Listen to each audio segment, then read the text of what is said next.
రాత్రి వండిన అన్నాన్ని పెరుగు లేదా నీళ్ళల్లో నానబెట్టి ఉల్లిపాయతో కలిపి ఉదయాన్నే తినేవారు దీన్నే చద్దన్నం అంటారు. ఒకప్పుడు చద్దన్నాన్ని ఎంతో ఇష్టంగా తినేవారు. కానీ ఇప్పుడు రాత్రి వేళ మిగిలిన ఇప్పుడైతే మనం ఉదయం అల్పాహారంలో భాగంగా ఇడ్లీ, దోశ, వడ వంటివి తింటున్నాం. కానీ మన పూర్వీకులు చద్దన్నం ఎక్కువగా తినేవారు. సాధారణ భోజనం కంటే చద్దన్నంలో ఐరన్, పొటాషియం, కాల్షియం, విటమిన్లు దాదాపు 20 రెట్లు ఎక్కువ ఉంటాయని తేలింది. అందుకే మన తాతలు, అమ్మమ్మలు, నానమ్మలు ఎక్కువ కాలం పాటు ఆరోగ్యంగా జీవించారు. పెద్దల మాట చద్ది మూట అంటారు కదా, అంటే పెద్దవారి మాట మనకు మేలు చేస్తుందని అర్థం. అన్నం పులవడం అంటే దానిని ఒక రాత్రి నిల్వ ఉంచడం. దీనివల్ల ఆహారంలో పోషకాలు పెరుగుతాయంట. చద్దన్నం వల్ల లాభాలు. ఉదయాన్నే చద్దన్నం, పెరుగు కలుపుకొని తింటే ఎన్నో లాభాలు కలుగుతాయి.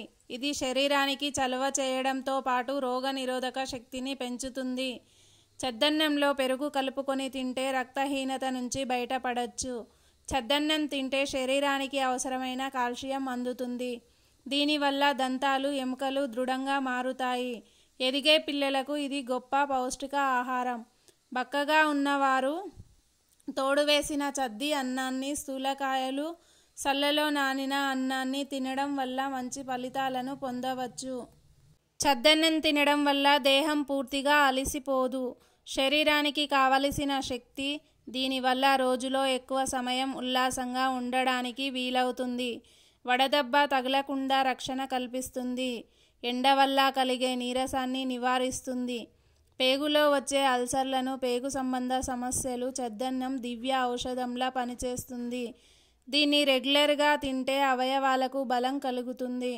చద్దన్నంలో ఉండే బ్యాక్టీరియా జీర్ణక్రియను మెరుగుపరుస్తుంది. చద్దన్నం తింటే అధిక రక్తపోటు, మలబద్ధక సమస్యలు దూరమవుతాయి.